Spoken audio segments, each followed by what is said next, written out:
now got what's called an E-Club. So if you can't make it to the bridge every Tuesday, you can do this E-Club We don't need it. at Santana. Okay. You should come. Ladies and gentlemen, good evening and welcome to the Rockingham County Planning Board and Board of Adjustment meeting for January 8th, 2024. Call this meeting to order right now, and the chair will recognize Mr. Corey Scott for our invocation. Let's pray. Eternal Father in heaven, we're grateful to gather in this planning board meeting. We are grateful for the regulations and the government that we have that help all the citizens and people of this county. We are grateful for thy bounty, for the rains that we've received and will receive. We pray that as we meet this evening, that we might be courteous, polite, thoughtful, and understanding of both the rules and the regulations that we have to deal with, as well as the needs of the citizenry. Pray for thy Spirit to help us at this time. In the name of thy Savior, Jesus Christ, amen. The next item on our agenda is adoption of the agenda.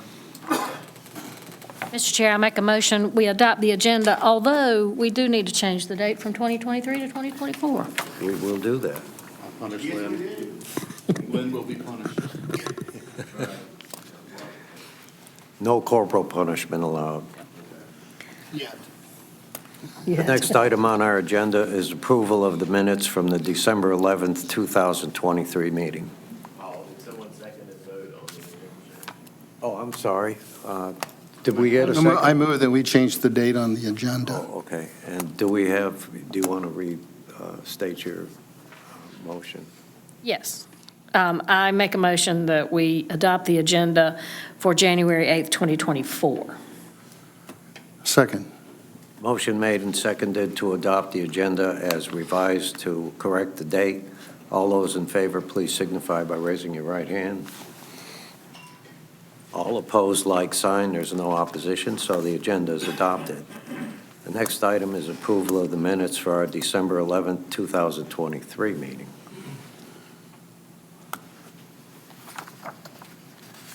Mr. Chair, I make a motion that we accept the minutes for the December 11th, 2023 meeting as written.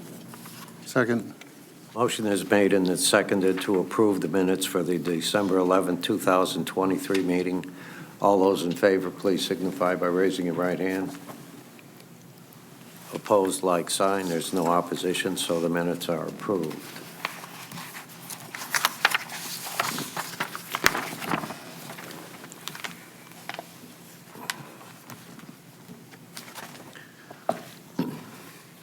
We're now going to, unless there's any objection, we're going to convene, since it's a combined meeting of the Planning Board and the Board of Adjustment, we're going to convene as the Board of Adjustment.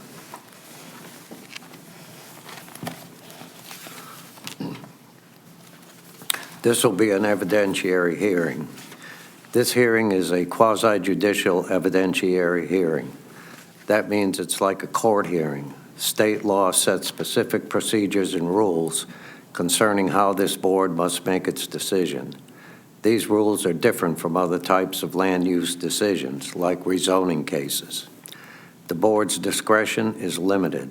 The board must base its decision upon competent, relevant, and substantial evidence in the record. A quasi-judicial decision is not a popularity contest. It is a decision constrained by the standards in the ordinance and based on the facts presented. If you will be speaking as a witness, please focus on the facts and standards, not personal preference or opinion. Participation is limited. This meeting is open to the public. Everyone is welcome to watch. Parties with standing have rights to participate fully. Parties may present evidence, call witnesses, and make legal arguments. Parties are limited to the applicant, local government, and individuals who can show they will suffer special damages. Other individuals may serve as witnesses when called by the board. General witness testimony is limited to facts, not opinions. For certain topics, this board needs to hear opinion testimony from expert witnesses. These topics include projections about impacts on property value and projections about impacts of increased traffic. Individuals providing expert opinion must be qualified as experts and provide the factual evidence upon which they base their expert opinion. All witnesses must swear or affirm this testimony.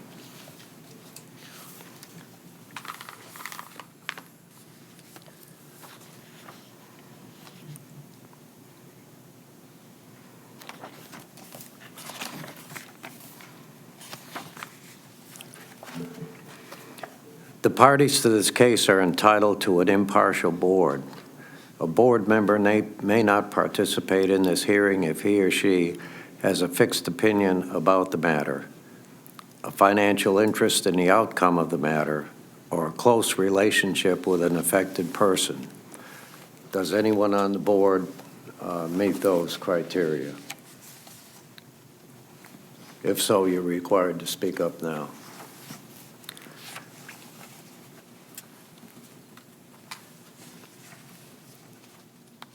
The parties to this case have rights for any ex parte communications to the disclosed. Ex parte communications is any communication about the case outside of the hearing. That may include site visits as well as conversations with party, staff, or the general public. Does any board member have any site visits to disclose?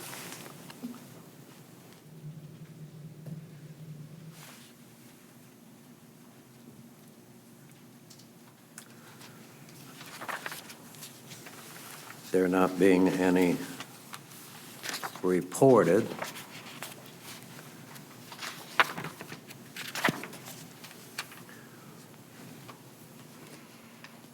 we'll now call upon staff to present our case.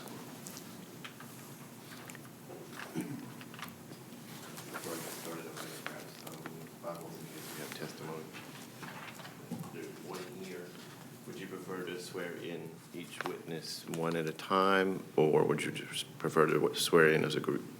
No, we'll do them one at a time. So we have one.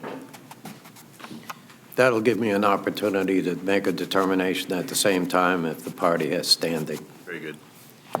Before we proceed with, I'm in my wrong spot. Hang on, guys.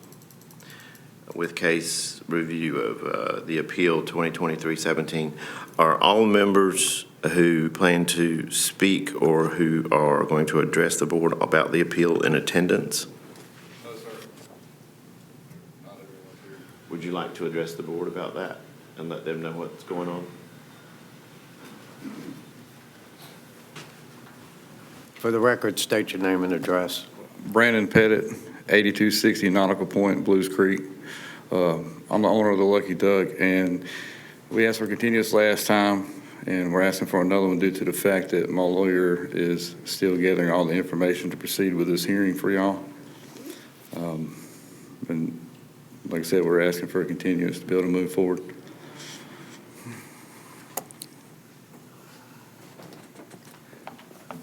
Members of the board, I personally am against this. We gave this party 60 days from the last meeting to get their act together requiring this appeal, and it doesn't look as though they've made any progress at all. Sir, we have everything. We just couldn't present it this evening due to the fact that my lawyer's just had a newborn baby. He couldn't make it this evening, but we have everything to proceed at a future date if we can do that. Mr. Chair, I have a concern also that we were not, if the parties had notified the planning department before now, before tonight, I think we could have handled this, or I would have felt better about entertaining this. This is the second time that we have put this off. And I get the sense that we're just being pushed down the road again and again. First time we've had this. Having a baby, an attorney needs to show professionalism at all times. The planning board or the planning office could have been notified before now. What concerns me is that we're talking about an alleged illegal gambling operation here that's allowed to continue while you keep coming to us for these continuances. This matter needs to be disposed of, and I don't see where you or your attorney are helping us do that. Right, and I apologize about that. That was supposed to be taken care of this evening. But Sorry, Mr. Parnell. Quinn. Yes, I just, there's been no contact between you and this gentleman? Not until this evening.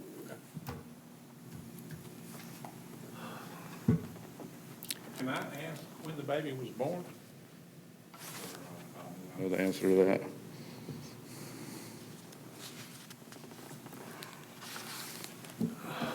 Got a question? Yes, Mr. Duncan. How much more time do you think you would need? I mean, I know this is the I second mean, you time. could schedule it next week, that's fine. He just could Well- not make it this evening. And if it wasn't approved of this board, how is that going to affect your business? Sir, what'd you say? How is it going to affect your business if it's not approved? Does that mean you're going to have I've to got close it? everything to proceed forward for it to be approved. Mr. Albright, what are our options here if we deny this request? Well, Would they have to refile, or how are we going to handle this? there are time periods for the appeal. If you want to grant him a continuance for another 30 days, I have no objection to it, but it's up to the board. I would rather see that he have a fair hearing and you hear the evidence, and if you're persuaded, vote accordingly. If you're not persuaded, vote accordingly. That's just my opinion. I have one more question. Yes, sir. Clyde, I guess you can answer this. So legally, the sweepstakes business still comply with the latest statutes out of Raleigh, is that right? Based on what I've been told. There are stipulations in there that still, they can still operate legally under the state statute, is that right? Well, the Supreme Court has said that the video gambling in the case, I think I sent the case to you, it was decided in 2022. The Supreme Court had determined that these type of games were illegal in North Carolina. These type of video gambling establishments. The only thing that is legal is sport betting, which became legal today, January 8th. Well, my thing is, all over this county, if you look, somebody's issuing license for the sweepstakes to keep opening because there's a lot of them in operation. And I don't see any of them being shut down by law enforcement. So, Well, it depends on what they're running. But this gift surplus and Sandhills case is the controlling law in this state. And from the way the game was described to me, it's an illegal game. And that's why he appealed. And his attorney, I presume, is going to present some convincing evidence why it doesn't violate the law. personally, I know he's been here twice, I guess. I mean, I'm sort of new to this board, but I wouldn't have a problem if you could come back next month, but that's it, Sir? with your attorney. I would- If it's that cut and dry, what's taking your attorney so long? He didn't have it's just twice now? I'm like This Mr. is my Duncan, I'm new to second- this This is board my too. second time here. Okay, but again, what's taking him so long to present his case? Well, like I said, he just run into an issue with having a newborn of getting here. He just literally called me before I come in here. Was it newborn with him? A And a month ago, newborn 2 child, months sir, ago, I 3 months? don't know the date. Okay. All I'm doing is telling you exactly what he told me. Well, let's end this right now. I think we'll defer to our attorney Clyde Albright's wisdom that we seek a fair hearing on this issue, and let's hear a motion right now to extend this another 30 days.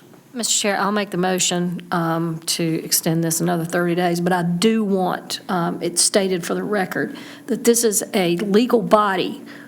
This is work that staff has had put into this, and we show up to things like we're supposed to. Your attorney better show up the next time, Yes, ma'am. because we will hear this the next time, Yes, ma'am. and that's my motion. With or without him. It's been made and seconded to grant one more 30-day extension and continue this case until our February meeting. All those in favor, please signify by raising your right hand. All opposed, like sign. All right, sir, you got your 30-day notice, or extension. Please put your attorney on notice that this is it. Thank you.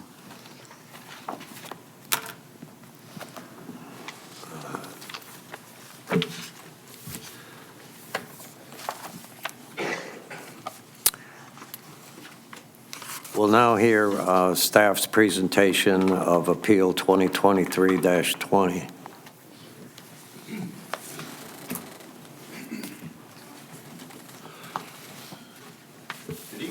I didn't have a chance to say that a moment ago. I wanted to make sure we covered all of our New year. bases. Happy 2024 to everyone. Yes, hoping for wonderful things. I'm going to thumb forward in my packet a little bit since we're dealing with some quasi-judicial issues. I want to remain detailed and on task. I will ask in this case, too, 2023-20, the subject applicant appellant is Mr. Chad Myers. Is Mr. Myers or anyone on his behalf present this evening? Yes. There he is. Okay. So the applicant is here. We can proceed with this one, I believe, if the board agrees.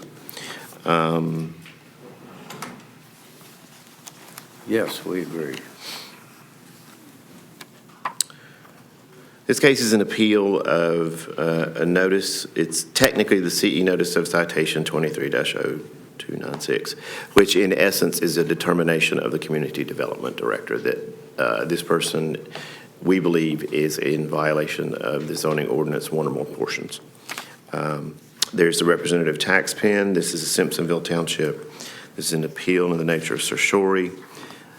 Relevant UDO sections are 32.03A1 through 3, which basically talk about the fact that a zoning permit is required to erect any structure of any kind in the county, that it details what is a use in violation, and that zoning permits are required for any change of use. So these three sections are what sort of govern how this notice of citation was determined. This is just a quick vicinity map to give you a little context about the location. So overhead parcel map. This photography is from early 2022, so it's about 2 years old. It doesn't show a lot of detail. And just a little context here that this is a parcel in the midst of a partially developed major residential subdivision. I'll summarize. I'm not going to read, all the enabling statutes, legal provisions, and appeals procedure, timeframes, and things. They're all there. But I will summarize what, is here in our staff summary. Mr. Chad Myers acquired this property in 2021. It's zoned residential protected. For background information and context, not for consideration and ruling, I did include this information about application for a new septic system permit that essentially failed. The soils were determined to be insufficient to handle a septic system. Prior to that actual notice of the fail of the septic system, Mr. Myers was issued a temporary RV permit stay, which is allowed by the ordinance up to 90 days prior to obtaining a building permit for a principal residential structure. So we had issued that. The septic system failed. Therefore, since no principal residential structure was permitted before 90 days, that permit became void. I just wanted to clarify that. On or around early August, code enforcement received an anonymous complaint and visited the site. What was seen and photographed and presented in the exhibits was an RV with a tarp and what appears to be a log cabin type primitive structure being erected on the property. I want to clarify this sentence here thoroughly. Primitive residential structures are eligible for zoning permits according to the Rockingham County Unified Development Ordinance if they are accessory to a principal residential structure that is either a single-family residence, a modular home, or within the context of a campground, like a sleeping cabin or something like that. They are not permitted as a principal use, as are single-family residential structures, manufactured homes, anything else that you might think of in the residential district as a principal use, primarily those. So the notice of violation and citation essentially deals with two components. The fact that there appears to be habitation of a recreational vehicle without the proper permit, and there has been construction of a primitive residence with neither building nor zoning permits. That's the core of what this board has jurisdiction to review. I've included some exhibits. I'll review those briefly. This is the actual notice of penalty and citation. This is a template form that gets sent out. It's always, and the notice of penalty and citation may contain notice of more than one violation. There is not necessarily a separate page or separate notice for each distinct violation. I wanted to make that clear. Often there are 2 or 3 or 4 that are initially noted on these things. These are some photos that were taken on site by code enforcement. They show that the water supply to the RV and the home at this point is essentially a garden hose attached to a neighbor's water supply. There is not a source of potable drinking water on the property. And the rest of the photos show what you can see is portions of the cabin as they're being instructed and the general nature of the area, which is heavily wooded. The initial zoning permit for the RV is included here. The print date defaults as the date on here, but it was issued quite a ways back before this. 11/29 is not the exact correct date. And just a summary, Exhibit D, of why environmental health found the soils to be so difficult to work with regarding a septic system. I will add that Mr. Myers has been in contact with me and with members of the Environmental Health Department about potential alternative systems, and I have been advised by the Supervisor of Environmental Health that there simply don't seem to be anybody that would fit the needs of this parcel. But keep in mind, we're not considering the validity of the environmental health permit, simply the development without permit and the use violation of the RV with an expired permit. All right, so, excuse me one second, Lynn. So what you're saying is that the alternative systems proposed do not qualify? According to the conversation I've had with Angel Wyatt, the Supervisor of Environmental Health, I believe Mr. Myers may have some information to present on that. Just is my gut feeling that the board can take into consideration if they want, but it doesn't necessarily have significant bearing on the merits of the subject matter when it comes to making a decision on this. It's contextual information. I just wanted to make that clear. And this slide is just a summary. Anyone may file an appeal of a determination of the Community Development Director within 30 days of receipt of such notice of determination. And an appeal of this nature requires what we have here, an evidentiary, fact-based quasi-judicial hearing.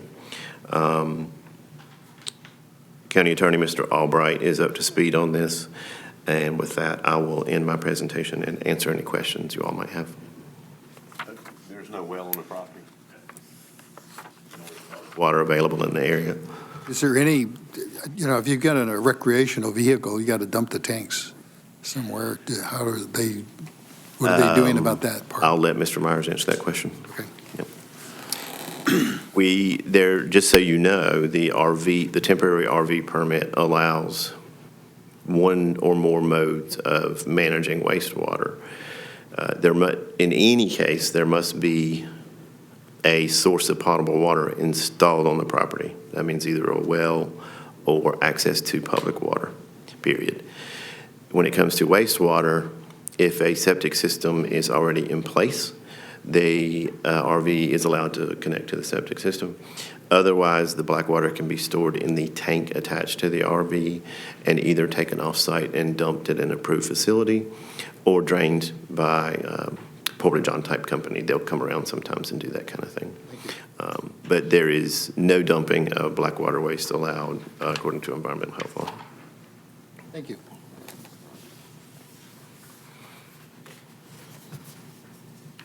Any further questions for Mr. Cochran? Okay, thank you. And now is the appellant, Mr. Myers, here? You can call me Chadwick. Mr. Myers. Will do. Okay, We're not going to go by the paper, what's on the paper, we're going to go by Chadwick. Okay? Are you just simply stating you'd like to be called Chadwick? Chadwick, because what's on the paper, Chadwick Myers? I'm saying that I'm not dead, I'm a live man, and you guys are a business, and we're going to go about it that route, okay? You do. I am. Yeah, so up to the mic.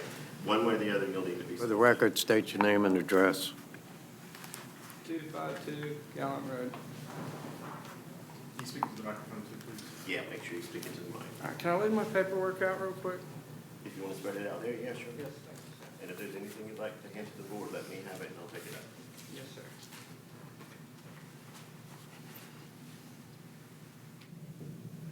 Will you swear him in? Yes.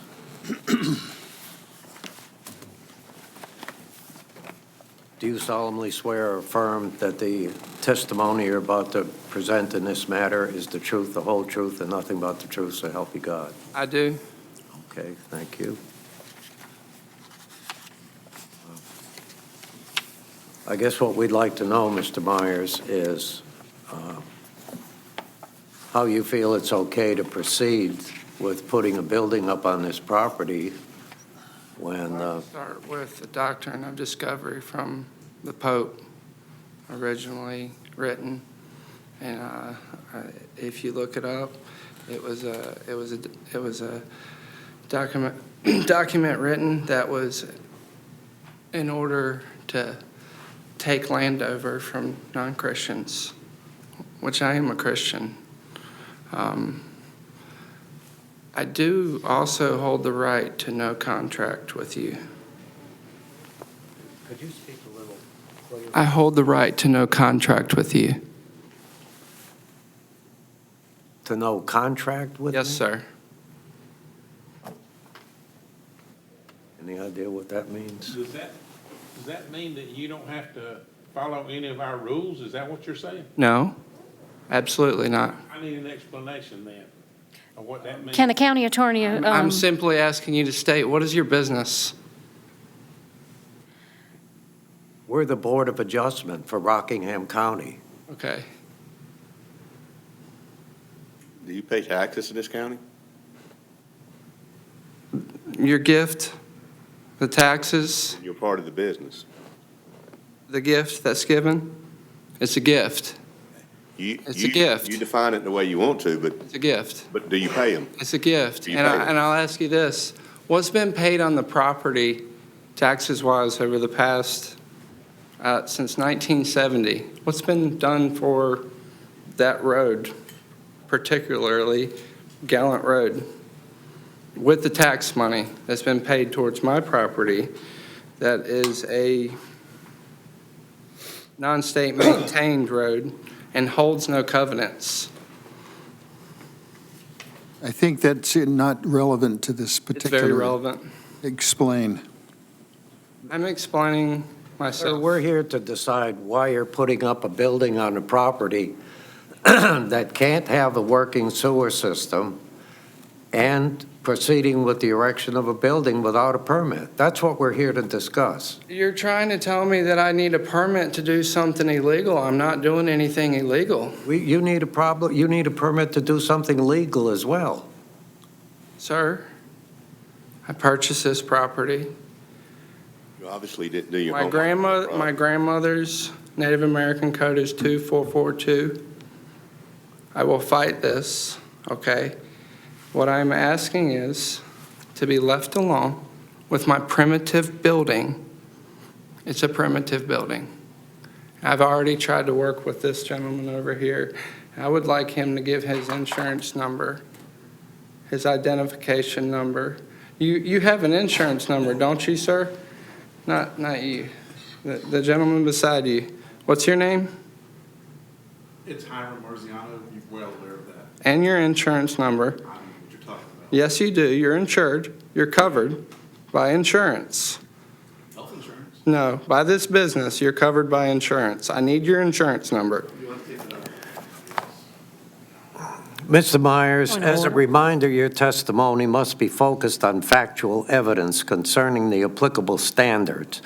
The board has to base this decision on factual evidence in the record, not your personal opinions about things. It's not personal opinion. What, I'm asking why you have jurisdiction to mess with me on my property. because the law of this county says we do. It's not law. North Carolina General Statute are you a judge? 160D empowers us Are you a to sit judge? and decide these matters. Are you a judge?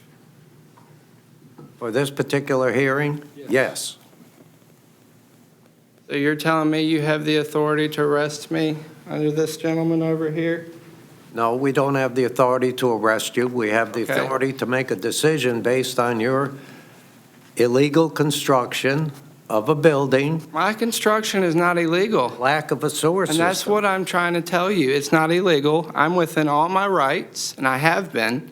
And I tried to explain this to him in the building prior to this meeting, and this is why we're having this meeting now. He tried to give me what I asked for, but he had made me so upset at that point that it was time to come before the board and speak to you guys about this, because I have a nuisance in my neighborhood, and I've already taken her to court, and her name is Meredith Bailey. I've already taken her to court for the problems that I was having with her. This is What I'm trying irrelevant to say why is- you're here, sir. It's completely irrelevant to why you're here. Mr. Chair, can we get some clarification from the county attorney? I'm concerned. Please. I'm concerned that we are, we're not able to proceed with with what we should be doing. Can you give us some advice, please? This gentleman perfected his appeal. He was told that the building was constructed without a permit in violation of the ordinance passed by this county. It's his appeal.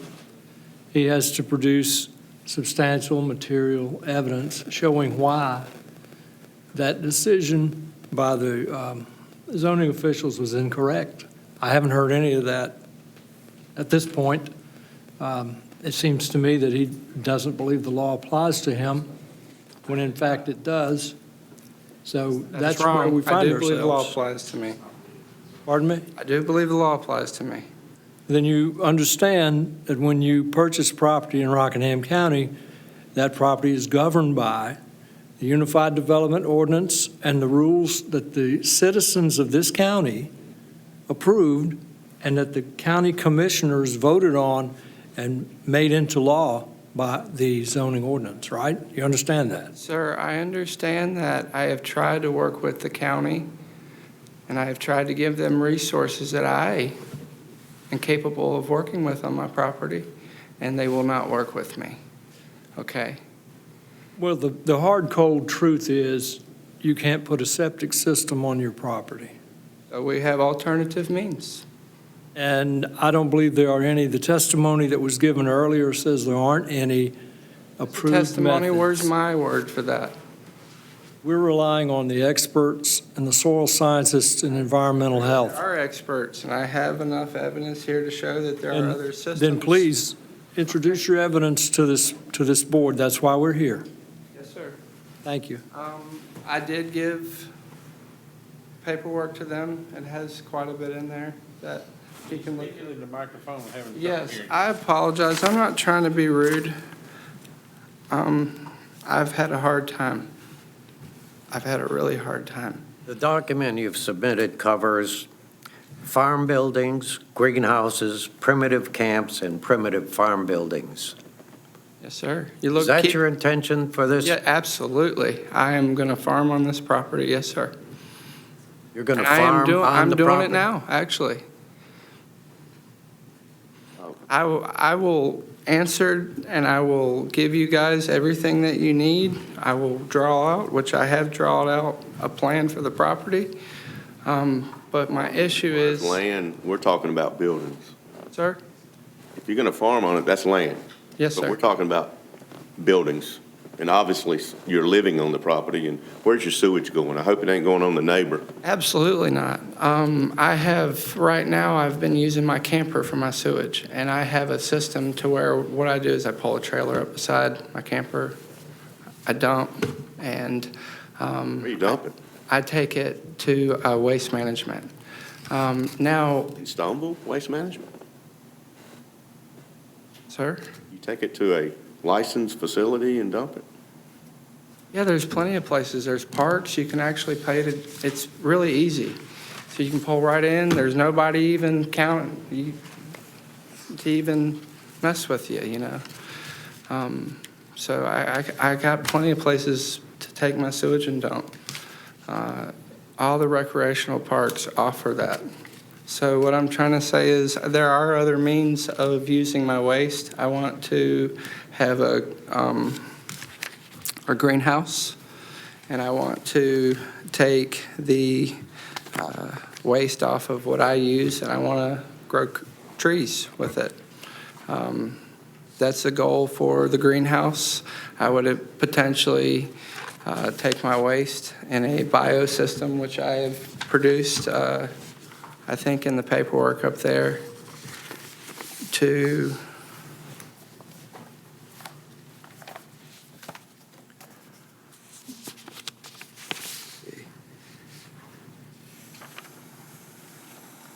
it's a system that you buy essentially for the camper. The waste goes into it. It makes gas for the camper. You can cook with it. And also the water, I would use that to water my plants. Now, the waste itself, I would keep removing that from the property and taking that to a North Carolina Administrative Code, you're not allowed to transport human waste off the property. Okay. There is a different solution. There's a bio-toilet. Not allowed under the same code unless you have a working sewer system. Okay, what about it says that we can, within the paperwork that I gave you, it says that we can legally have an outhouse? I'm not sure environmental health is going to approve that. I need this, okay? I'm trying to do right. Well, you have to comply with the law, sir. Yes, I want to. I want to do what you asked me to do. But I want to do it on my property right now, and I want to build from there, and if I have to leave that property and go somewhere else, I will. But right now, I'll explain myself. I have 3 children, okay? I went through a bad divorce. Sir, I understand. That's too much information for us. I understand it's too much information, but I don't have another means. And this is where I'm building up from, and I'm asking you not to take it from me. We're not taking anything. We're asking you to comply with the law. Okay? What do you want me to do? Well, at this point, you have to stop your building. You don't have a permit. You have to stop living in your RV on that property. You don't have a permit. Sir, if you want me to pay money, I understand what this is. It's a business. I'll pay the money to be on my property.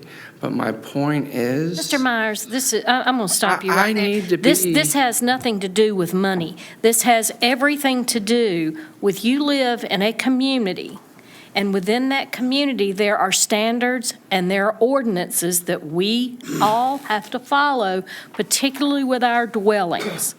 And the planning office, and we're trying to tell you right now, it's specific how you have to comply with I have been this. working with my community, and they are very happy with me at this point. Nobody is here to Your complain neighbor's against water. me. You I'm can't not do it. taking my neighbor's have water. I to- have an agreement with my neighbor. have to follow the Unified Development Ordinance. We are moving forward. We have put in plans with several businesses to come in and put a well in on the property, and that's what I'm going to move And forward they with won't do it, next. they won't do it unless it's passed by environmental health. Yes, ma'am.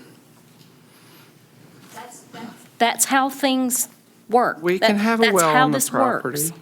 The property is allowed to have a well. And I have had estimates done, and I'm waiting to have a well put on the property. So I'm moving forward within my time. But it's been denied for a sewage system. It's been denied for a sewage system, ma'am, but it has not been denied for a bio toilet. It has not, okay? There are other means of using this property. And what I'm trying to say is, I understand that the neighbors need something that's cleanly, that is satisfactory when you look at it.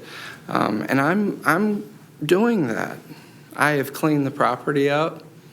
There were several water issues with the property that the ditches needed to be cleaned up. I cleaned the ditches up. Now the property drains as it's supposed to.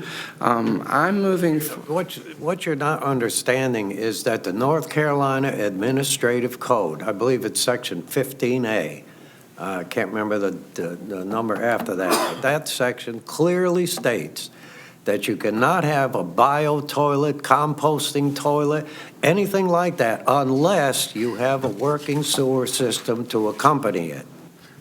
It's that simple. And your property does not have the type of Would soil like to that bring up allows for Marbury a versus septic Madison. system.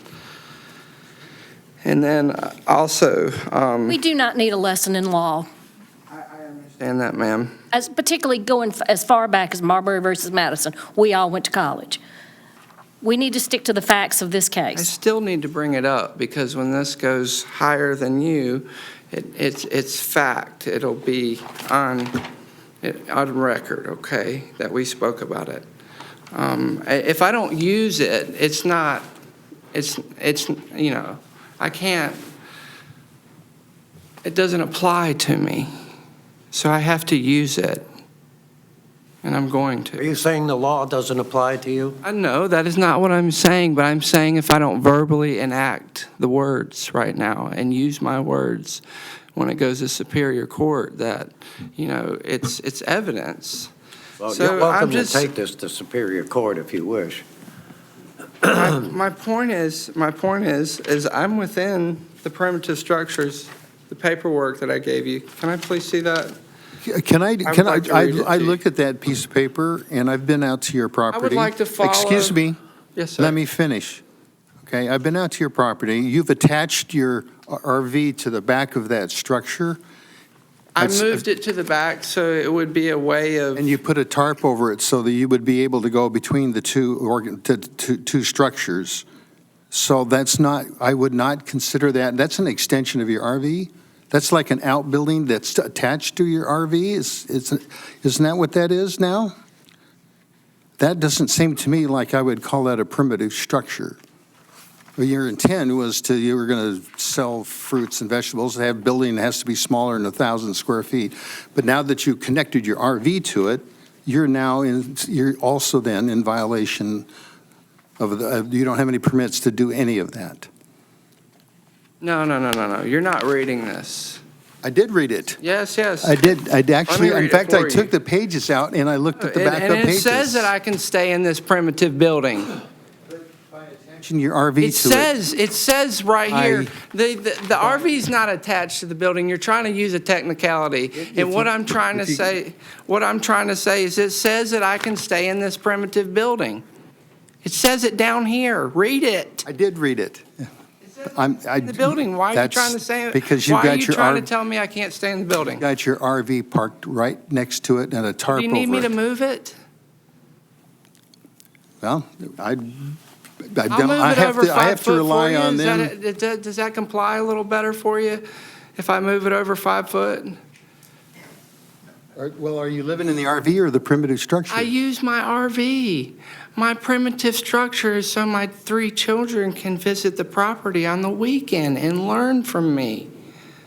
Okay? Without a it's working and it order. is Without a permit. without a permit. No, I've tried to do all this stuff with you guys. He's just not, I've tried. He gave it to me. He said, I'll give it to you. He said, you can have it. He told me I could have it in his office. Okay? But he said, if you put a bed in it, I'll revoke your permit. So where's your kids staying at? In My the kids RV or are in with the my primitive mom, structure? and the kids are with their mom. On the weekends, you said when. On the weekends, I would bring them out to the primitive Where they building. stay at? In the It's a RV or camping in the ex- structure? In the structure, it's a camping experience. Where do they go to the bathroom at? The outhouse. It's a camping experience. And I understand An you don't. outhouse also? I will, yes. Oh, you said, now, you just said you had an I outhouse. use my camper. Sir, you just said that when asked, where do the children use the bathroom, and you said in the outhouse. I would use an outhouse Is if there I an could get a outhouse? You said permit they for that. use it. That's what I'm Is trying there to an say. outhouse there or not? 'Cause No, there's not. As of right now, there's not an outhouse, you're but just I'm piling saying, on at this point.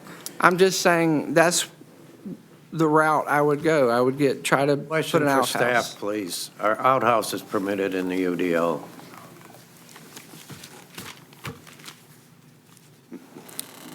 Please share your wisdom with us if you can. As far as a privy goes, as far as a privy goes, environmental health can permit those. The UDO does not address those per se. However, using the camper currently is also not allowed directly by the UDO. Any use of that camper, other than being parked on the property, is not allowed by the UDO. That primitive structure would be exempt from a building permit, not necessarily the zoning permit, because he's not a bona fide farm, regardless if it's a primitive farm structure or not. So that is a violation of the UDO. No structure on that property has a permit. No structure on that property is a principal use. As such, the structures on the property are accessory with no principal use, which is a violation of the UDO. But as far as a privy is concerned, environmental health can permit them under certain circumstances, but they're not germane to the UDO. Being permitted. Correct. So environmental health would have to get involved in this anyway. And not trying to tell the business of the board here, but the environmental health issues are not the issue of the UDO. Correct. They're just why he can't have the principal structure. They lead into why we can't issue a permit. Yeah, that's good clarification. Does anyone have any more questions for Mr. Myers? I have a few questions. I would like to move forward with the board on coming up with a plan on keeping me on my property and abiding by. That's not within our authority to do that. We're not here to make plans for you. We're here to address the fact that you're doing something that's against the county ordinances. Trying to kick me off my property. No, we're not trying to kick you off your property. We're here to address the fact that you're not complying with the Unified Development Ordinance that the rest of the citizens in the county agreed to. Okay? The property has gone under a lot of construction, and there has been a lot of improvement to the property. There are possibilities for septic within a year. So my point being is I'm trying to do this to have more time on my property legally, and I'm not trying to go around the law or disobey the law. But in order for you to do that, you have to get the permits. Your permits are expired.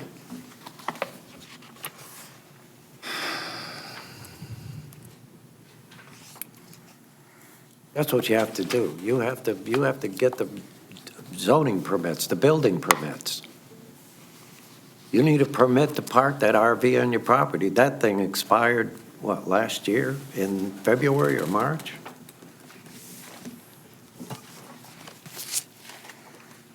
That's almost a year ago.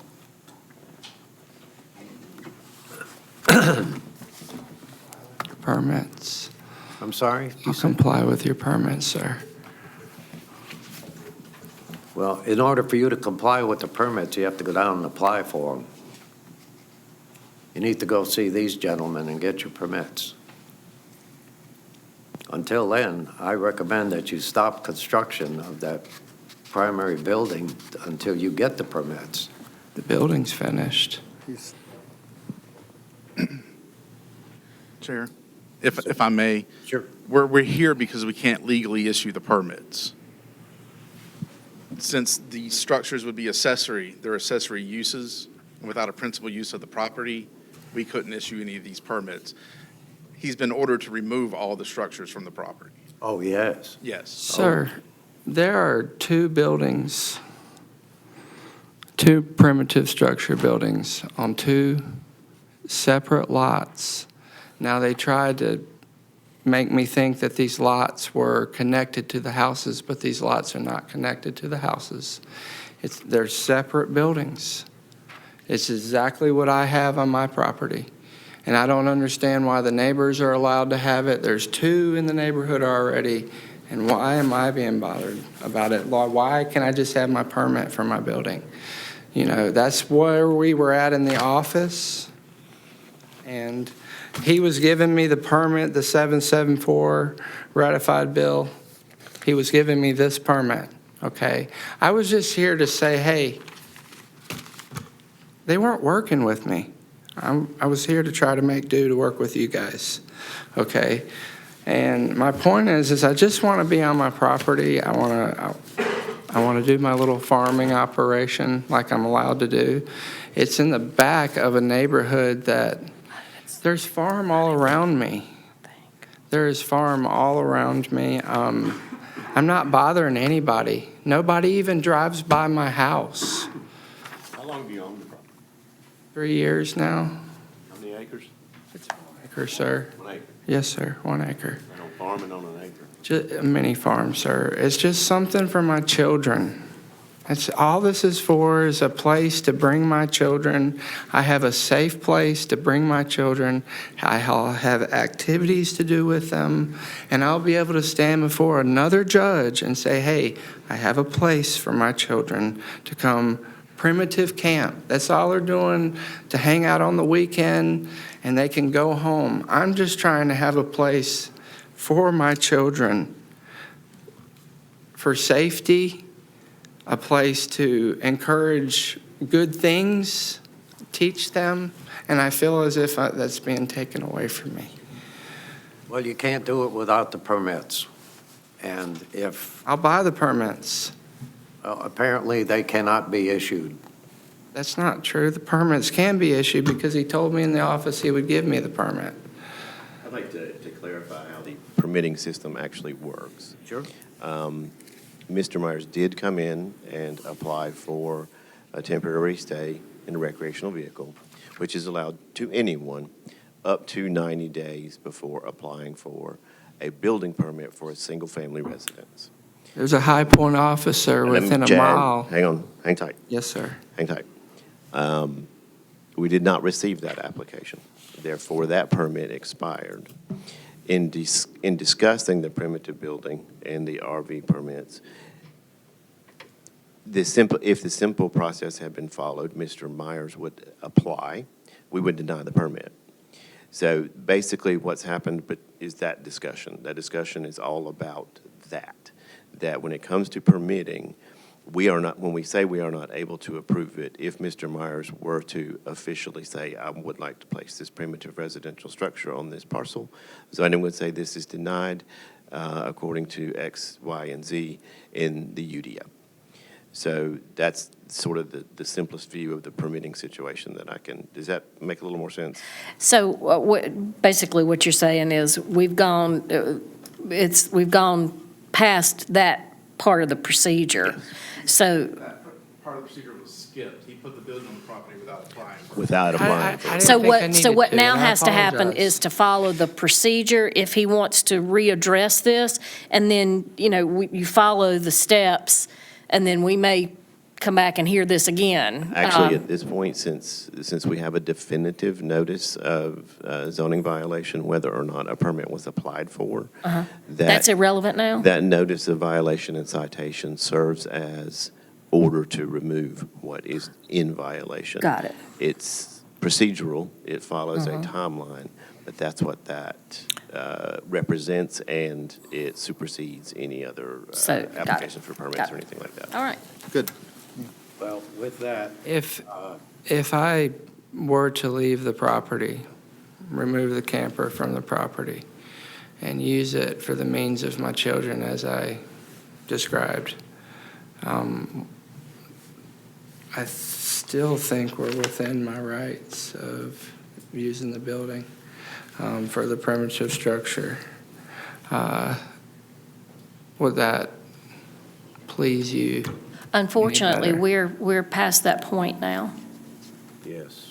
If I may. Unfortunately, because the procedure was not followed in the first place, we are at the point now where there's code violation, and that's what we're deciding on tonight. So it doesn't matter what pleases us, what our opinion might be, what we're willing to negotiate, that actually starts back. To show you that I'm gonna work with you. Starts back at the point of asking for the original permit. We're way past that point now. And we have to decide what, is there a violation? Is there a code violation or not? Basically, it's a yes or no for us. Am I correct, Mr. Yes, Chair? yes, you were. Mr. Marciano, I believe you wanted the floor.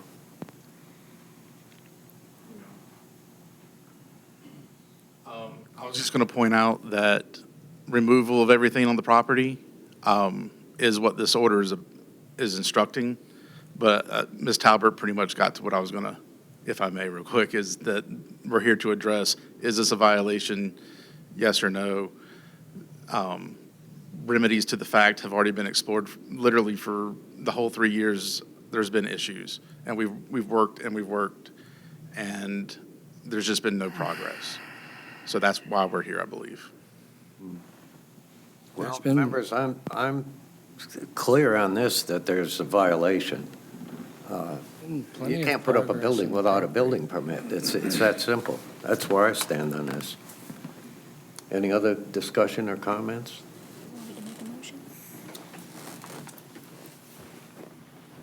I sympathize with your situation. My advice to you, and I'm not here to give advice, what am I even saying that for? I'm just going to lose a valuable person in the community. I'm going to go somewhere else.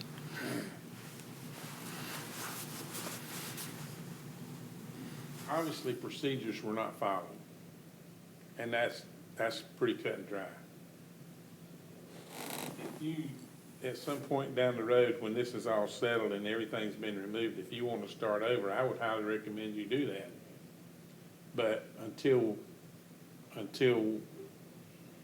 you clear the lot and start over, I don't see any other recourse. Quinn, you have anything else? I'll make a motion, we deny. Well, you want to read do we want to read what it's? Yeah.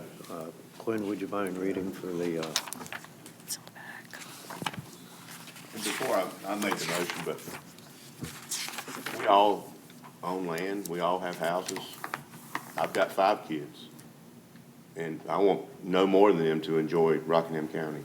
But I also know that if I don't follow how things are done in Rockingham County, that I'd be standing right there where you are. But I would not be, because I would have went ahead and got my permits. And if that means that much to you, you should take care of that. That's not that's being selfish on your kids' part, if that means that much to you. Did for me, so. So you're saying I should take the building down? And I should and come in and get the permit? I would do that. I've had to do plenty of things I didn't want to do, but I had to do them. I mean, it's nothing against you, it's nothing against, it's just the rules, you know? We all have to, I've had to move roads before I didn't want to move, but I was in a violation on things. So I've been there and done that, so I do understand a little bit where you're coming from. But I also know if it means that much to you, you'll take care of it. Okay? Want me to read that? Yes. What page?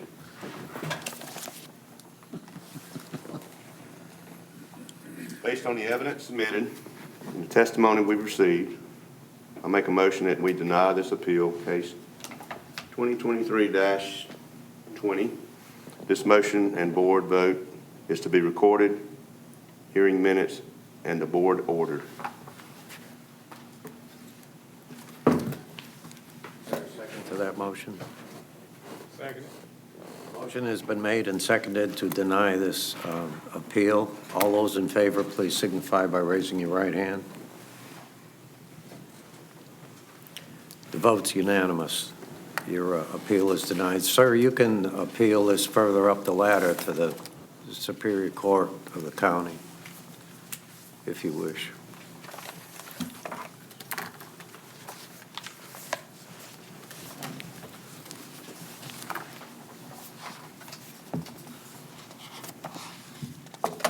Would I have 30 days for an appeal? Yes. Thank you. 30 days to appeal from the time that I write up the decision tomorrow and deliver it to you, so I'm saying It's 30 days from the date of the determination letter. So, oh, I'm sorry. You do realize that, has everything been said? Can I just speak? Close, I'm not allowed to, they're allowed to address me. It's closed, but I cannot talk to them. Further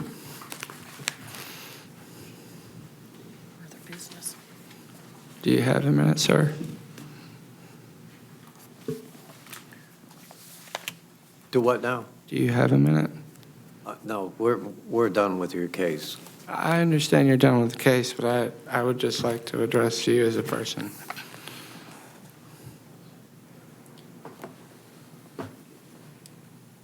I did come in here and try to do what was right. It may not go on the record. I don't really care. I tried. I was sick. I've been sick for a while. And I've done pretty good with myself.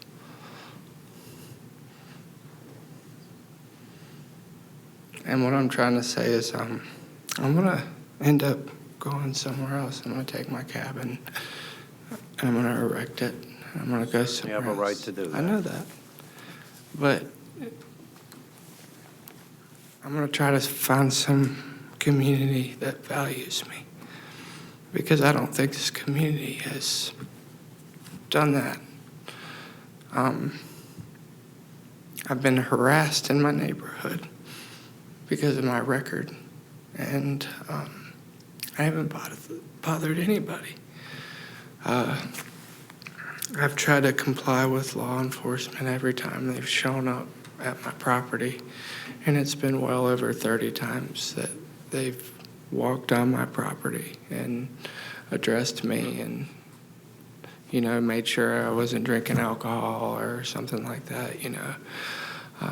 But my point is I have not had a reasonable time with the community caring about me, whether I'm actually doing right or not. And I have been doing right. I've been doing good. And what I've been doing in my little corner over there, fixing what I have, is better than going out and taking a loan that I can't afford or even get right now. But that's not of your concern, and I understand that. But my point is you guys should try to value your community a little more and the people in your community and try to work with them. Because I'm not trash. And I wasn't. We're not suggesting that in any way, shape, or form. I'm not All suggesting we're that you trying to are. tell you is that there are certain... I needed help, and that's what you're here for. And none of you are willing to help. Okay? Sir, we have to move on. I'm sorry. We need to close. We have other cases in business we have to attend to tonight. Night. We close the hearing. With that, unless there's any objection, I'm going to close the Board of Adjustment portion of this meeting and reconvene as the Planning Board. There being no objections, the Board of Adjustment meeting is adjourned. And at the same time, the Planning Board meeting is convened. Okay.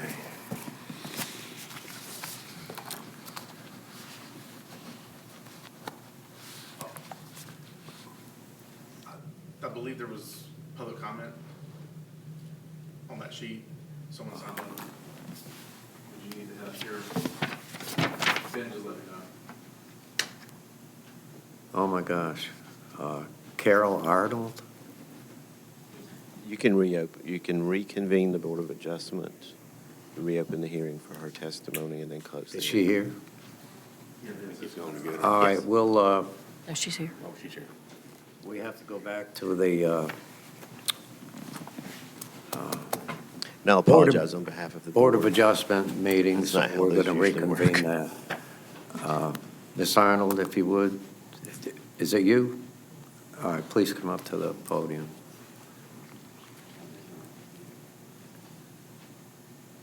For the record, please state your name and address. Carol Arnold, 5717 Chrisman Road, Brown Summit. Okay, and do we have a Bible handy anywhere? Do you solemnly swear that the testimony you're about to give in this matter is the truth, the whole truth, and nothing but the truth, so help you God? Okay. And what is it that you'd like the Board of Adjustment to know? Well, I was here to address my concerns about the issue that you just heard. I actually have a dual capacity here as the adjoining property owner. I own several parcels on Woolen Store that are directly adjacent to his. Well, that would give you legal standing to speak to us. And my other capacity, I'm North Carolina real estate agent, and so I think I do have some credibility as far as the concerns that I had. One of the issues you talked about was the septic. On the adjoining property, we've had issues not been able to get septic permit. The soil there is not always conducive to septic systems. And but as far as the property owner, we've had concerns about some of the activities, clearing the trees without regard to the property line, and also, not following the regulations that all the rest of us have to follow, and the detrimental effect that has on our property values. So that's the reason I came to the last meeting, and it got rescheduled, and I came back tonight to express my concerns about making exceptions that would negatively impact the adjoining property owners and the neighbors, and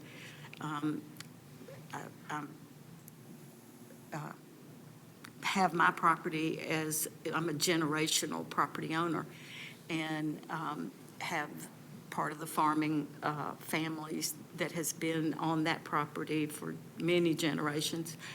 And I just think that that we need to comply with the regulations. They're valid, and they protect us all. And I believe that's what we did tonight. I think you did, and I really appreciate that. So I think you did a better job than I did as far as expressing that. So that's really all I had. Thank you, we appreciate that. Thank you. And now, one more time, I'm going to try to adjourn the Board of Adjustment meeting. That's a gavel check. And we'll now reconvene as the Planning Board.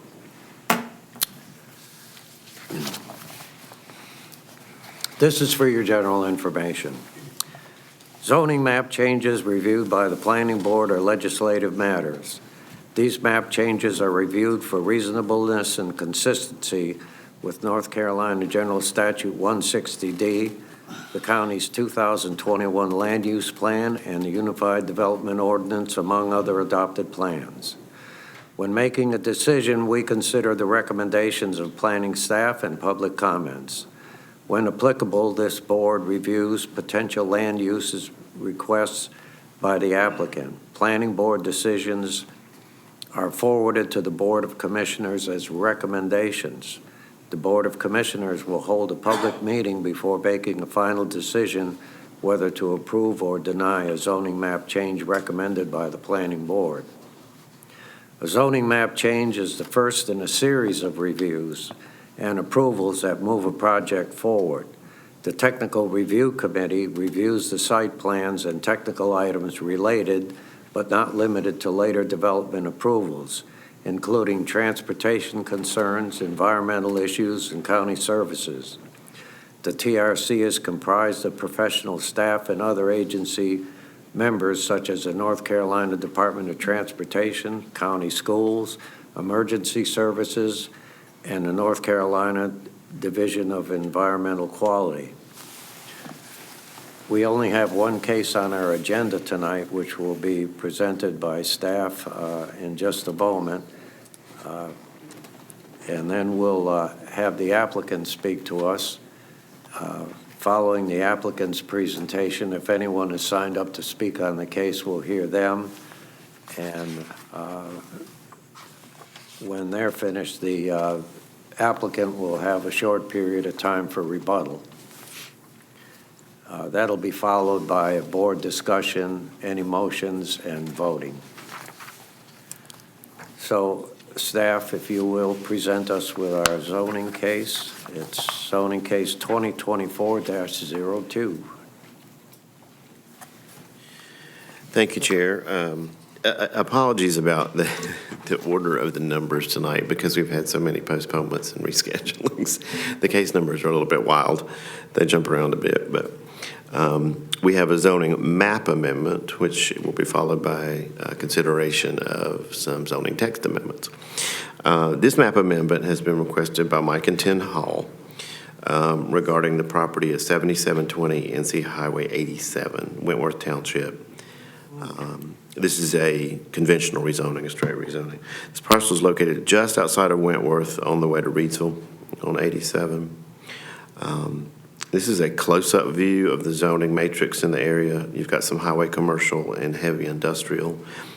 If you notice, and I'll explain more about this on the parcel, underlying the striping, there's two different colors.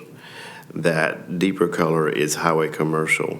That parcel is split zoned, RA and highway commercial, and I'll explain that more in a moment. Right now, I just wanted to establish the context of the zoning uses and uses in the area, which are very diverse, mixed, industrial, highway commercial, institutional, light industrial, residential. And a quick glance, it is in the Troublesome Creek watershed, so those regulations would apply, but they're not terribly strict in this case.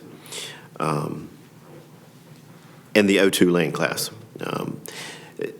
It's the opinion of this planner that we have a little bit of a disconnect in this case between the land use plan and the actual history of zoning in this area. It is in the O2 land use class, which generally is reserved for low-density residential uses and very limited commercial uses.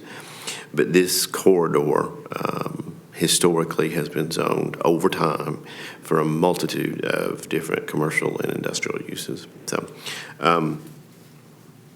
a little history.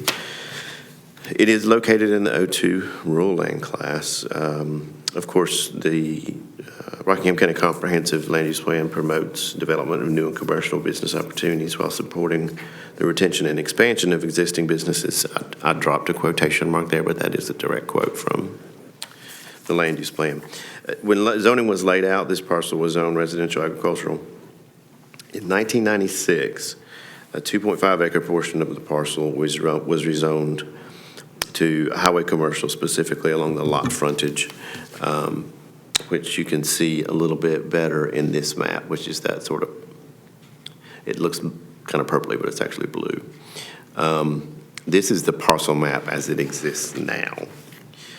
And the records on this are kind of all over the place.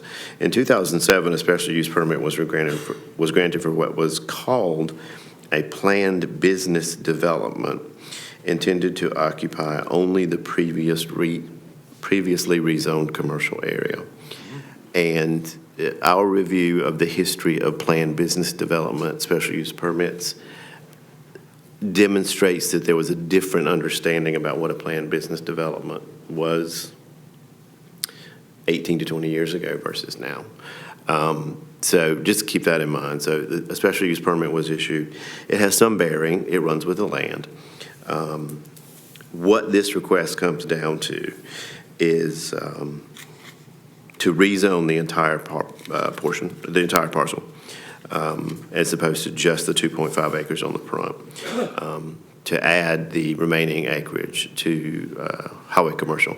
Zoning district, I do believe, although all uses must be considered, that the applicants simply intend to expand their current use, which is compartmentalized storage to some degree.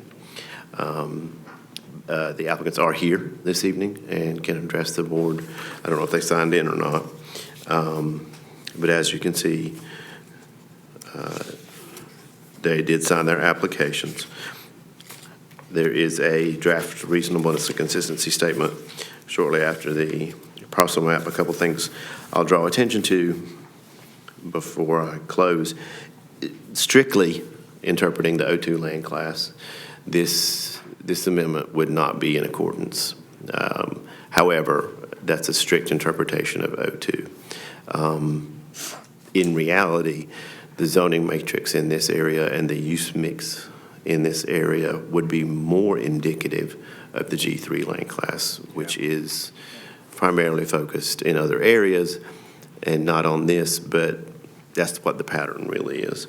So given all that and multiple other considerations, staff feels very comfortable recommending approval of this.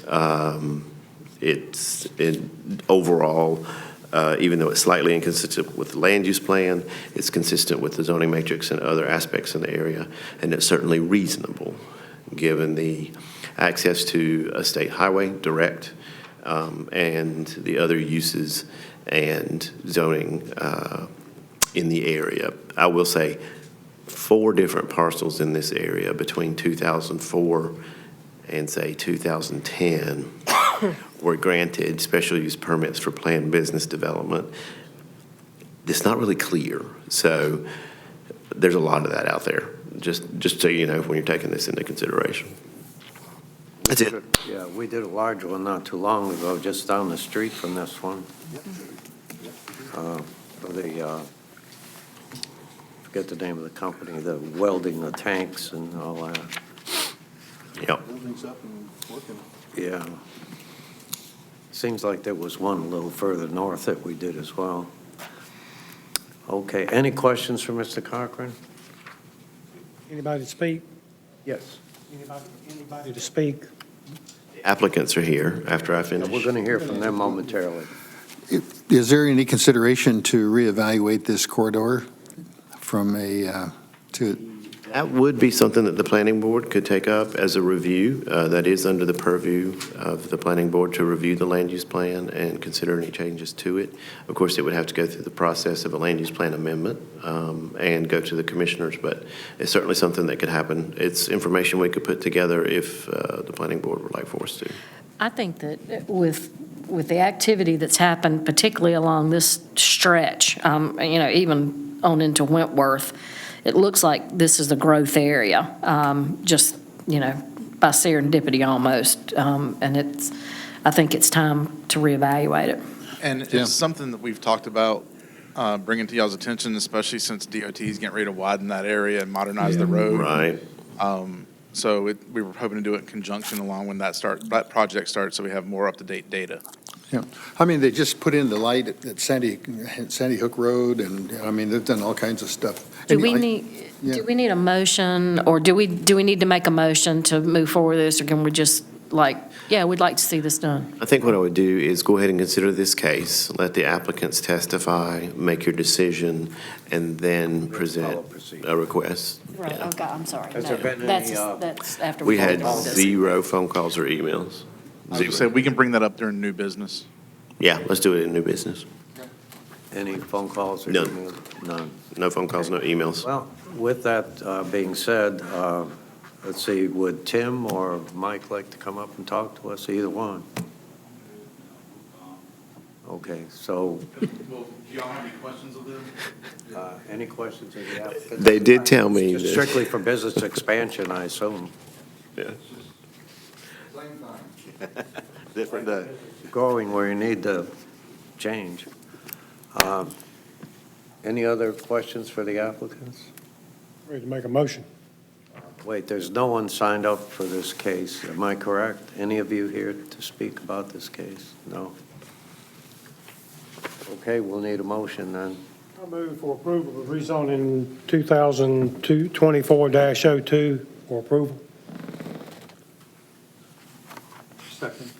Motion has been made and seconded to approve this request. All those in favor, please signify by raising your right hand. Those opposed, like sign. There's no opposition, so gentlemen, your request will be forwarded to the county commissioners as a recommendation for approval, and they will hear it on, I don't have my calendar, Lynn. February 19th. Thank you. Let's see, the next item on our agenda, we have 3 text amendments to consider.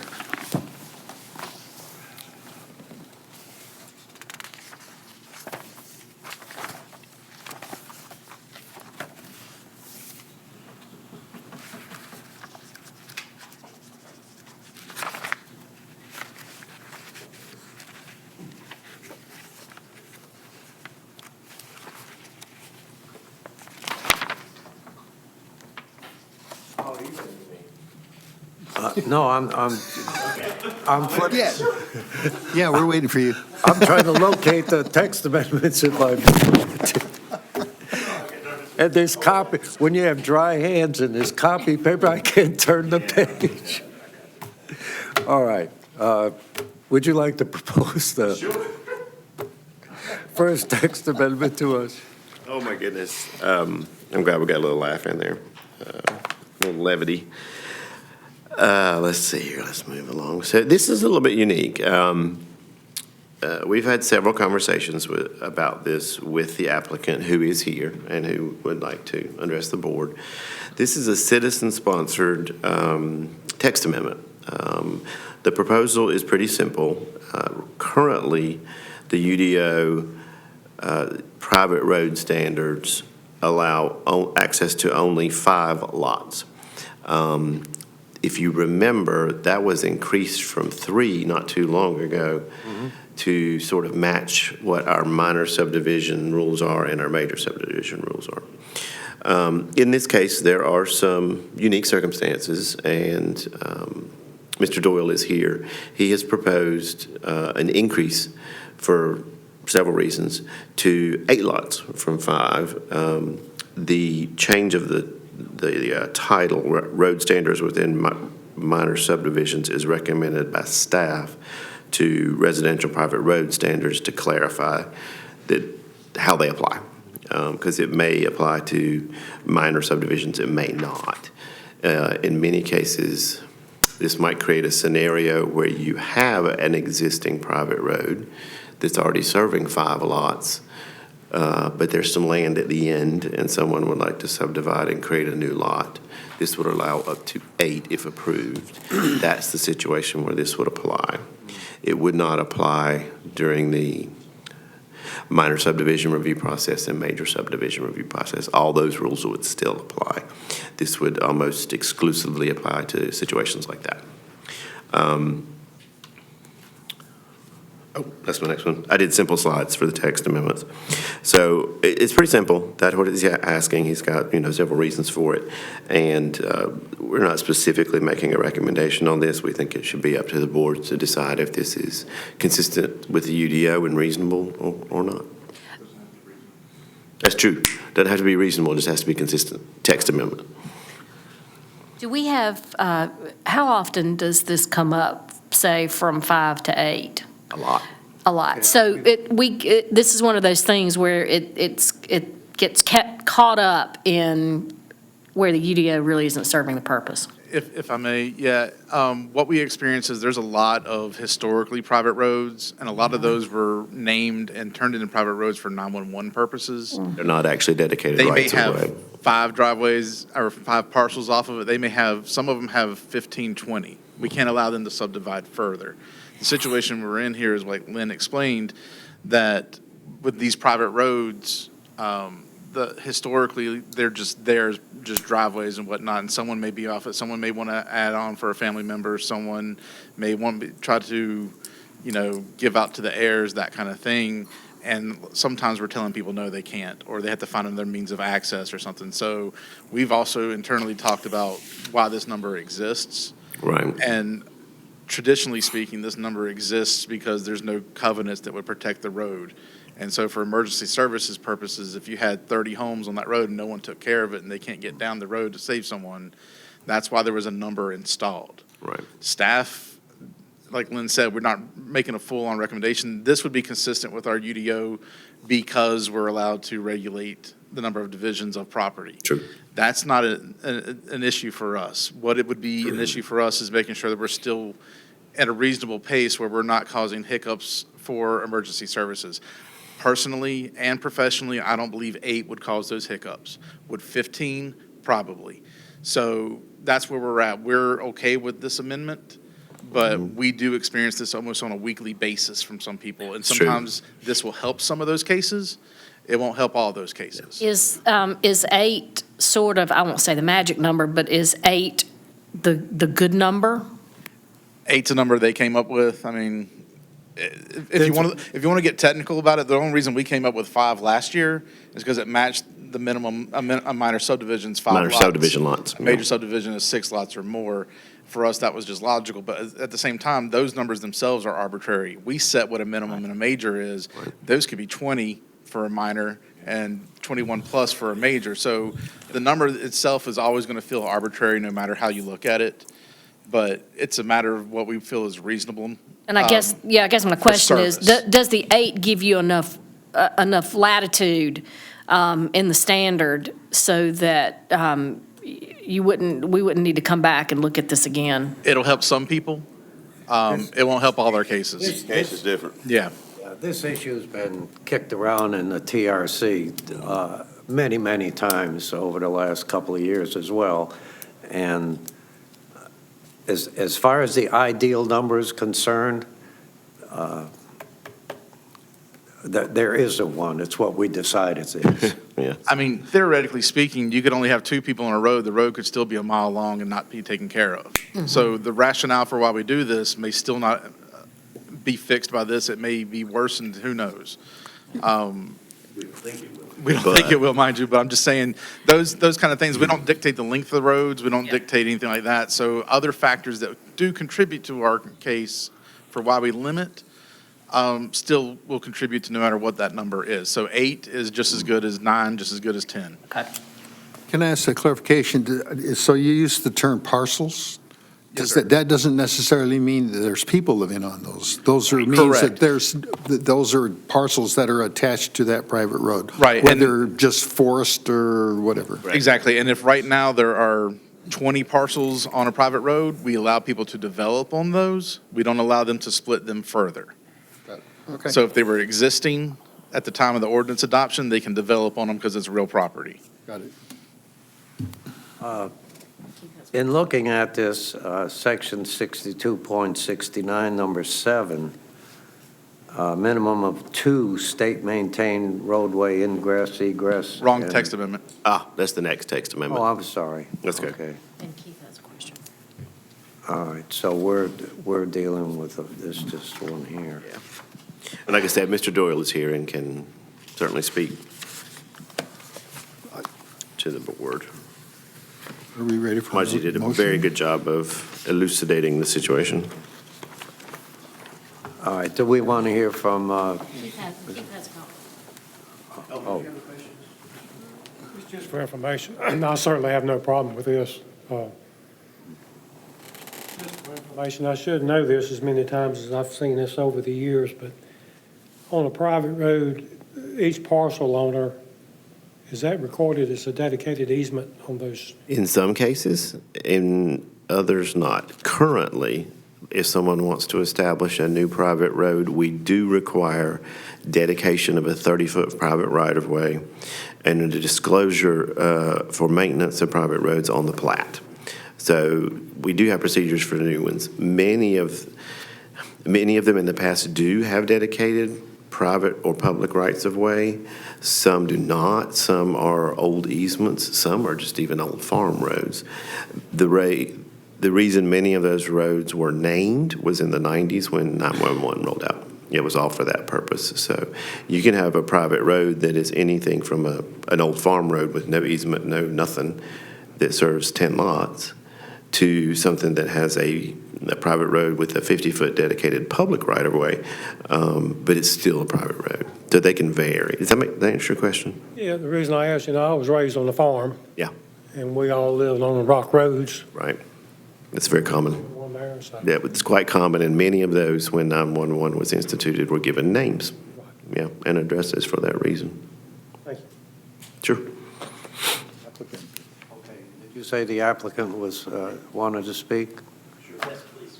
Okay, we don't need to swear you in because this is not a quasi-judicial meeting, but you do need to state your name and address for the record. It's Mike Doyle, 270 Bean Lane, Stokesdale. Okay? I appreciate And what is your it you'd time. like the planning board to know about It's this? a road just like you were talking about. Basically, we moved here to the property 20 years ago. It's about 45 acres. I own 2 of the parcels on the road, and my mother owns a third. And what we're looking to do is have a couple other 5-acre plots taken out for my son who's about to graduate, possibly her mother, family, not subdividing into suburbs or anything like that. And the way the deed was written originally, the way I understand it, was to all heirs and assigns. So originally, when I bought the place, it was okay to do it. And I guess in 2021, something changed. But now we're getting ready to retire, and our family's wanting to come be with us, and that's really what this is all about.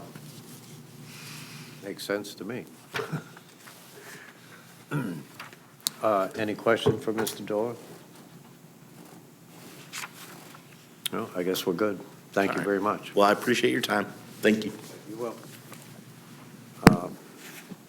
Right now, we need a motion.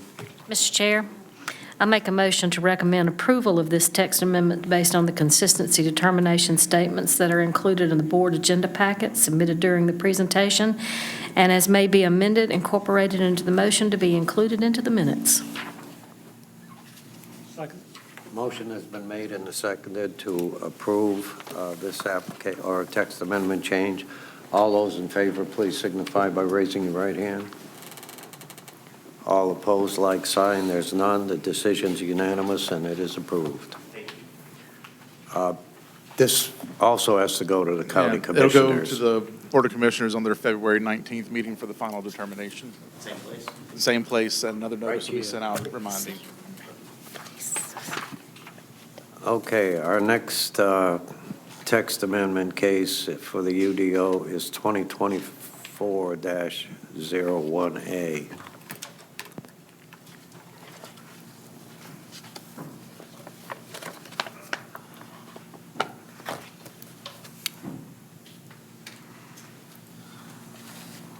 I'll take over and be Lynn for the next few seconds.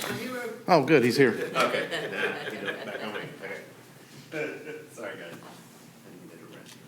Forgive me. Our second text amendment is two parts, A and B. These are staff proposed text amendments. The first regards amending the standards for recreational vehicle parks and for clarifying definitions of campgrounds, primitive campgrounds, group camps, and separating RV parks into a separate definition and a separate set of rules. The primary reason for this is because we have been inundated with requests for RV parks. We do have development standards, which are moderately strict, that we have folks adhere to. But we sort of strongly feel that the current process, the old ordinance, it was a special use permit. So if they could meet all of the factual requirements, the board was compelled to grant it. We're proposing to have any recreational vehicle park be subject to conditional zoning. The underlying district will remain something like residential agricultural, but the conditions will be the standards set forth, which include a couple things to beef it up. It adds conditional zoning and a definition to essentially the beginning of the table for permitted uses. It defines things a little bit better as far as what's a campground, what's a camping unit, and what a recreational vehicle park is. All of these are basically technical issues. There'll be a little renumbering that's required in the ordinance if these changes are put into place. A little bit of rewording to clarify. New suggestions are that access roadways must be paved with asphalt concrete or any other material recognized by NCDOT as suitable for road construction. This does not make them state-maintained roads, but it makes them subject to the materials that DOT would require for a state-maintained road. It doesn't determine the size of the road. It still leaves the requirements as must enable two-way traffic flow. We would also like to add in the length of stay in any RV park will be limited to a maximum of 180 days. We have never had a set limit on that, but go ahead. Seems to me that we do. I thought we passed a, there was Precedent in the there was a past. campground or RV park that we approved over near Lake Reedsville. Yes. And didn't we put a 90-day limit on? In the past, you guys have put 90-day limits. You've also put 180-day limits. It depended on the individual special use permit. I think you guys sort of relied on a 180-day standard for special use permits, which is fine, but it was never a condition of the special use permit. We want to make this a permanent condition of any conditional rezoning for a campground. Recommending 180 days for that? So Yes. that's 6 months, right? Yeah, It I is. think we didn't put it into when y'all took it away from a special use permit into the new ordinance, no one put a time frame into the actual development standards. So we'd be Right. putting that in as a standard, and we chose 180 days because that was a typical choice, but it also matches the flood rules from FEMA.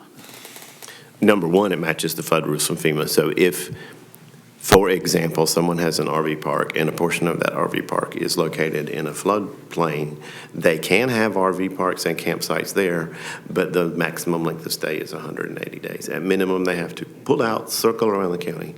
and So come back. we're better off putting it at 180 days because we may be subject to, well, it's, unlikely, but we may be subject to federal statute at that point, or? It'd be, well, it's also in our ordinances. Our flood ordinance uses the model ordinance. We use 180 days in our flood ordinance as well for RVs. This is We just do. making it consistent through our entire ordinance and with other things that we apply.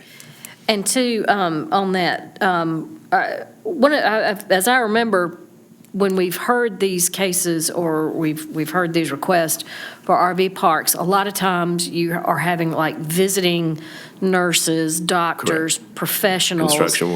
Construction workers. And they need, sometimes their contracts go as long as 6 months and they Correct. don't, and what they were doing before is just moving 2 spaces over. Sure. Yeah, so would that, and to me, that's economic development almost, because we're offering pretty much this is a new business In some ways, opportunity. yes. Yep, Yeah, that technically would qualify. We're complaint-based, so Right. it's not like we'd go around and police all the Right. campgrounds anyway. This is just so that we have something to fall back on. Say someone's been sitting there for 3 years with a broken-down camper. right. We've got Right. something to fall on for code Right. enforcement. And someone calls and says, guys, there's this broken down camper over in this park, can y'all check it out? That's a complaint, then we can take action. Okay. As we do, that's our whole model. With these last two things, what I mentioned before, establishment of an RV park is subject to conditional zoning or rezoning approval. I said or rezoning because these are also allowed in the highway commercial district. We primarily see them in RA, but these standards would apply to both the RA and the highway commercial district. And just making it clear, we do have a note that RV parks are subject to the non-residential development standards detailed in Article 5 of the UDO. One of those is a requirement for a detailed site plan that is part of the application. We simply want to make that clear and right up front that a simple hand-drawn site plan is not sufficient. It has to be scaled. It must be prepared by an engineer, surveyor, drafter, somebody like that.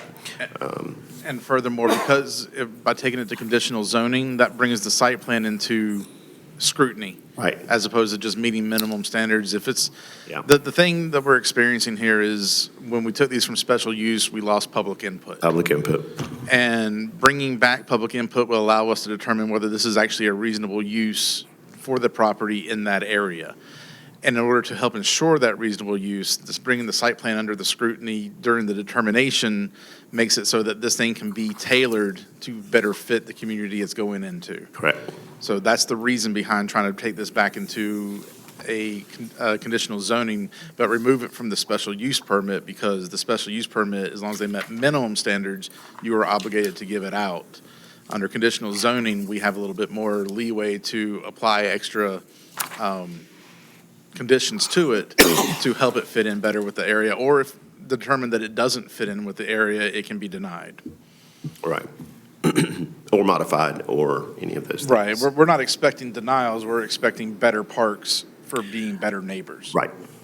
That's the whole goal of this text amendment. Shall we move to motion? Anyone? Lynn, you are getting a lot of requests for that, huh?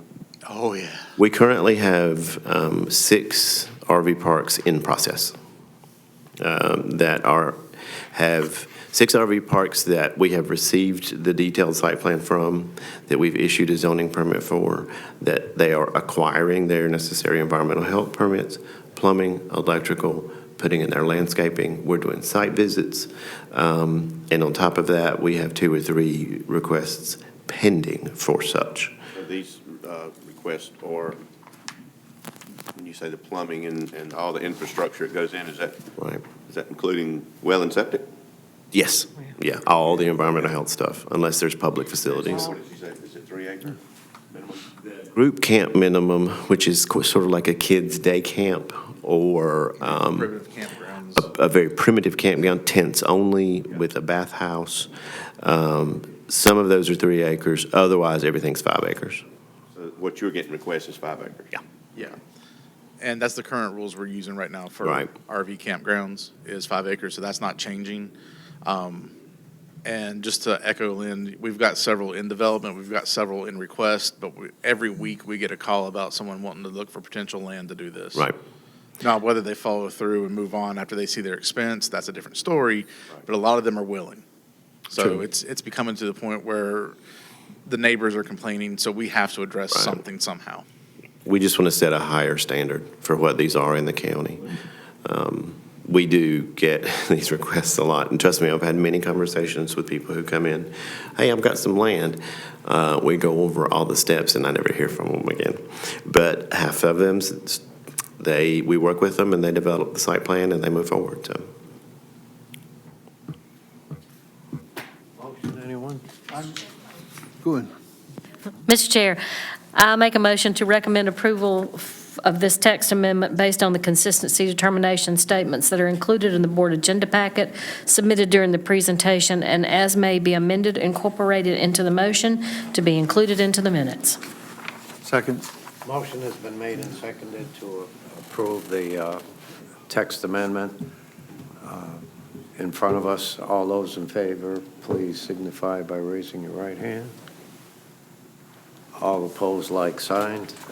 There is none, so the decision is unanimous, and the text amendment is to be... Corey did. Be forwarded to the commissioners for consideration. All right, our last text amendment, 2024-01B. The Falling Towers of Babylon. Right.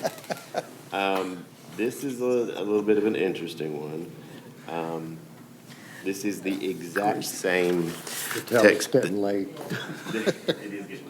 The text of this amendment is exactly the same as what was considered by this board last March or April, along with a package of other things that did go to the Board of Commissioners that were tabled for further consideration. The reason that we're bringing this one back at this point is because we're getting specific requests from these folks who develop these sites and who install these antennas for an update to the ordinance so that the language matches current statute, that it's clearer, that it lays out the standards in a more reasonable fashion than we currently have them. It updates what is necessary for a financial guarantee as far as reclamation if a tower is lost or abandoned. It lays out specific statute references that are current. It clarifies a lot of language that was just kind of sloppy. It requires the submission of a decommissioning plan, which was sort of only vaguely discussed initially. You'll see a lot of changes in the minimum lot size, leased area, site dam requirements. Mostly these are to bring it into conformance with the new landscape standards, the new non-residential development standards, current statutory references, issues having to do with lighting and dark sky principles, issues that might involve DEQ, things that were missing before. So this is, like I said, it's exactly the same that you guys reviewed last time with no changes. It does create a new definition for the fall zone, which was omitted from the new ordinance when it was adopted in 2021. Does it address the new vertical fall towers? That is implicitly included. So the current standard, we can change language if you want, if you think you might like. The current standard is a guide tower or a wired guide tower is, the fall zone is 110% of the height, period. A monopole gets a 20% reduction of the 110, not just the standard height.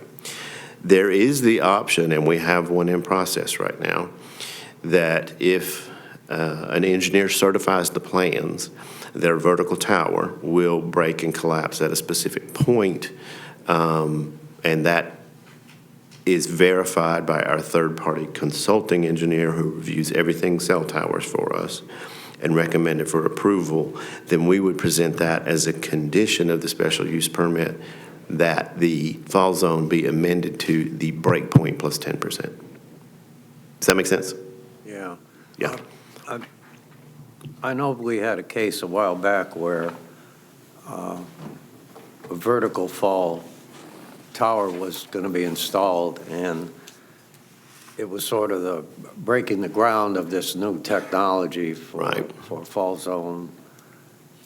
And I guess my question is, has this come along further to where Yes. they're putting up more monopole? We have currently, If so, then we should change it to add that in there. right, we have 2 towers that are currently in the process of preparing information for formal special use permit application. There's a lot that has to happen before they can formally apply.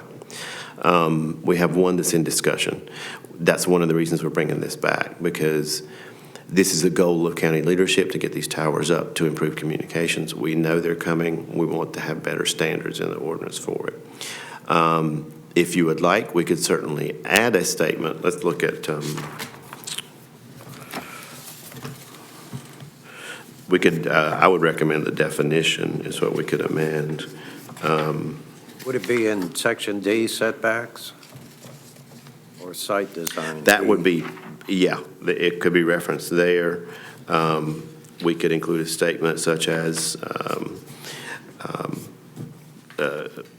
they're called lattice towers. So vertical lattice towers, the fall zone for vertical lattice towers may be considered at whatever the engineered breakpoint is plus 10%. We could add a statement like that. Yeah. Which I recommend doing to the definition that we've added for fall zone. Because then it covers since everything. It already covers everything, but it's also covering the 20% reduction for the monopole. It'll all be in the same spot. And it's easier to just add that where everything else is already where we're looking at. Yeah, as long as we're going to change it, let's just do So the whole thing. We can add the lattice tower, or the. Basically, what it will say, just so that it's actual text, as I'm thinking of it, lattice towers engineered with a breakpoint may be considered for a reduction in the fall zone, matching the breakpoint plus 10%. Yeah. Is everybody I like that. okay with that sound? Okay. Margie picks on me because I'm the cell tower guy. I know so much about cell towers that I never thought I would know. But yeah, and we'll be, if whatever you guys decide on this one, we'll add that to it, and the other 2 will go to the commissioners February 19th. I don't know. Gentlemen, I recommend adding that in there because that's sort of the new technology that's coming, and sooner or later, we're going to be asked to address it anyway, so we might as well do it now. So is the notion of a breakpoint kind of redundant? Because if on an old lattice tower, the breakpoint's at the ground level, right? No, it doesn't have to be. That's the It can be in general sections. Yeah, these newer towers will fall under a different set of rules. Older towers that did, the breakpoint was. So you're just talking about that you're would talking, fall. this is going forward. Correct. Got it. Okay, I'm with you. Thanks.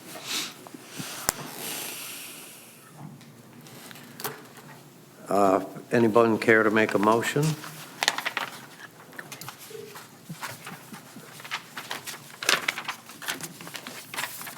Oh, it's not here. Do it? It's not here. Not in there. I motion to recommend approval of the text amendment Hang based. on. What? Yeah. Yes, we can solve that. Okay, I motion to recommend approval of this text amendment based on the consistency determination statements that are included in the board agenda packet submitted during presentation as may be amended, and as we discussed, and incorporated in a motion to be included in the minutes. Motion has been made and seconded to approve the text amendment regarding cell towers. All those in favor, please signify by raising your right hand. All those opposed, like sign. There's no opposition, so the motion carries. And we will recommend that the commissioners adopt same. Think about it now. And now we have new business to discuss. Corridor study. Corridor study, like that. How many, while we're at this, are there any other areas other than this sort of 87 section that need to be reviewed? The possibility of portions of 14 between Reedsville and Eden may need to be looked at. And, Between Stoneville and Eden.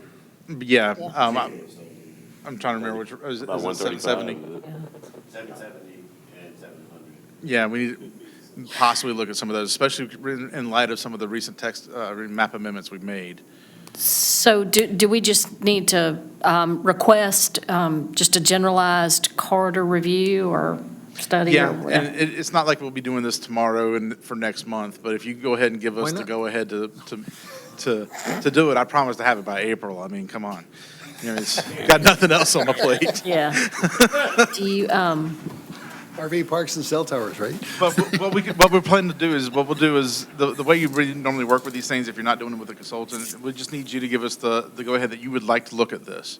And then as we'll do that, we'll come forward with a few maps, get some general impressions, compare it to this current plan and the old plan and what's actually there and why maybe it wasn't considered, or if it's still the hope that it transitions back into a more agrarian. But we'll do this piecemeal throughout the time. It won't be any of the public hearing parts. It'll be under old business as we move forward. But we'll Okay. probably have a little bit, like probably every other month. Do we need a motion? I just need a motion that says y'all want us to proceed to looking at corridor studies on the land use plan. I make a motion, we recommend a corridor study by staff to be fleshed out at a later date. That's lame. Works. Is there a second? Yes. Got it. Wait a second. Okay. All those in favor, please signify by raising your right hand. Okay, begin your study. Good work, Vic. The next item we should discuss is the Workshop. meeting, the workshop with Clyde Albright, our county attorney, for quasi-judicial hearings. Right now. Yeah, we had scheduled this for the 22nd at 2 o'clock. That's the current date and Yeah. time. I know that Daniel won't be able to make it because it's during work hours, and I've already discussed that any materials that Clyde prepares for the session we'll share with him, which will be the case in any work hours most likely. But as it turns out, something's come up with Julie. My husband has to have a medical procedure that day. We can, there's no rules for, an organizational meeting like that. We can move it to the next Monday. We can move it to the immediate Tuesday after, if everybody can do it. What's the general consensus amongst you guys? I'm good on the 29th. Do what? I'm good on just move it to the next week. What does the 29th look like for everyone? At about 2 o'clock.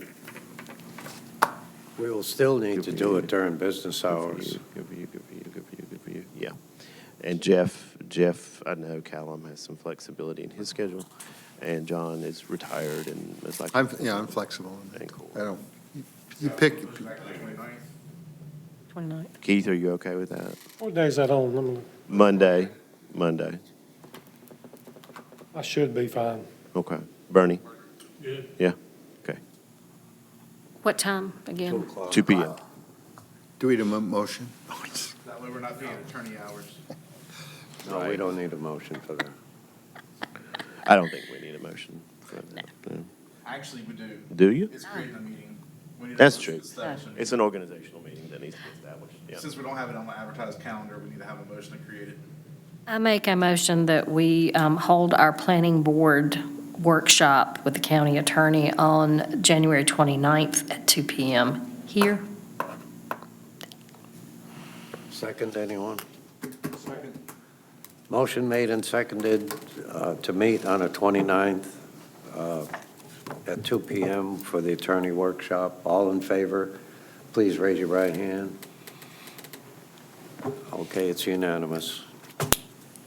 Thanks, y'all. And now we will entertain a motion to adjourn. So moved. Second.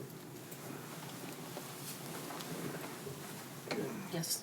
Keith, second. Okay, motion made and seconded to adjourn. All in favor? Meeting's adjourned.